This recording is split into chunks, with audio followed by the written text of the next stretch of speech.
नमस्कार साथियों, संस्कृत उत्कर्ष चैनल पर एक बार पुनः आपका हार्दिक स्वागत एवं अभिनंदन है। आज हम माध्यमिक शिक्षा बोर्ड राजस्थान अर्थात RBSC में कक्षा 10 के अंतर्गत पाठ 10 सुभाषित रत्नावली के कुछ प्रमुख पहले 4 पद्यांशों का हिंदी अनुवाद करेंगे। बोर्ड परीक्षा में 4 नंबर का आपके हिंदी अनुवाद के लिए एक पद्यांश आता है। उसी के अंतर्गत आज हम पहले 4 सुभाषित का हिंदी अनुवाद करेंगे। सुभाषित रत्नावली, सुभाषित का मतलब होता है प्रिय वचन अर्थात मधुर वचन। इसे हम नीति वाक्य, मृदु वचन, प्रिय वचन आदि पर्यायवाची शब्दों के नाम से भी इन्हें हम जानते हैं। तो आइए आज का वीडियो प्रारंभ करते हैं। हमारा पहला पद्यांश है पृथिव्याम त्रीणि रत्नानि जलम अन्नम सुभाषितम मूढ़ै पाषाण खंडेषु रत्न संज्ञा विधीयते। अर्थात पृथिव्याम पृथ्वी पर, इस धरती पर त्रीणि रत्नानि 3 रत्न हैं। इस पृथ्वी पर 3 रत्न हैं। जलम पानी, अन्नम अन्न, सुभाषितम और प्रिय वचन। इस पृथ्वी पर 3 रत्न हैं, पानी, अन्न और प्रिय वचन। मूढ़ै पाषाण खंडेषु, मूढ़ै मूर्ख लोगों के द्वारा, मूढ़ का मतलब होता है मूर्ख, तो मूढ़ै मूर्ख लोगों के द्वारा पाषाण खंडेषु, पाषाण पत्थर और खंड का मतलब होता है टुकड़े। मूर्ख लोगों के द्वारा पत्थर के टुकड़ों को अर्थात हीरे आदि को रत्न संज्ञा विधीयते, रत्न संज्ञा नाम विधीयते दिया जाता है। तो अब देखिए पूरे पद्यांश का हिंदी अनुवाद कैसे होगा। पृथिव्याम त्रीणि रत्नानि, इस पृथ्वी पर 3 रत्न हैं, जल, अन्न और प्रिय वचन। मूर्ख लोगों के द्वारा पत्थर के टुकड़ों को रत्न कहा जाता है। अब दूसरा पद्यांश है प्रिय वाक्य प्रदानेन सर्वे तुष्यन्ति जन्तवः तस्मात् तदेव वक्तव्यम वचने का दरिद्रता।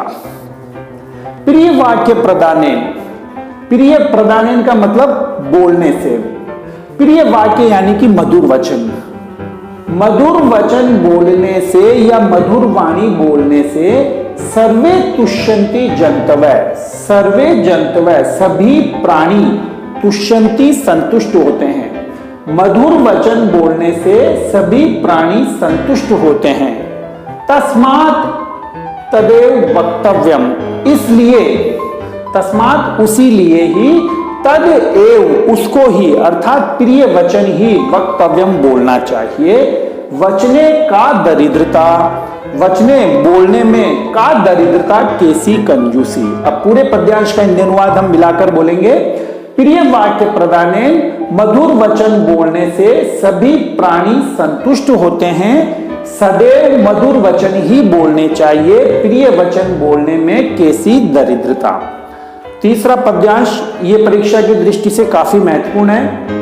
गुणै गौरवम मायाति नो उच्चै आसनम आस्थितः प्रासाद शिखरस्तोऽपि काको न गरुड़ायते। गुणै गुणों के द्वारा, गौरवम, गौरवम का मतलब बड़प्पन या महानता, आयाति प्राप्त होती है। गुणों के द्वारा महानता प्राप्त होती है। न उच्चै आसनम स्थित है, न नहीं, उच्चै ऊंचा, आसनम पद और स्थित है पद से, यानी कि मनुष्य को गुणों के द्वारा महानता प्राप्त होती है, ऊंचा पद मिलने से नहीं। प्रासाद शिखरस्तो अपि, प्रासाद, प्रासाद का मतलब होता है महल, दुर्ग, दुर्ग के शिखर यानी कि चोटी पर, महल की चोटी पर स्थितो अपि बैठा हुआ, अपि भी, काका कौवा, गरुड़ायते न गरुड़ नहीं होता है।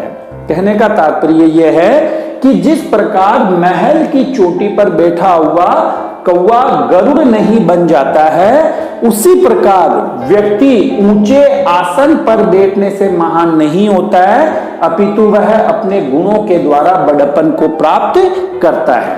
अब चौथा पद्यांश देखिए, यह भी काफी महत्वपूर्ण पद्यांश है।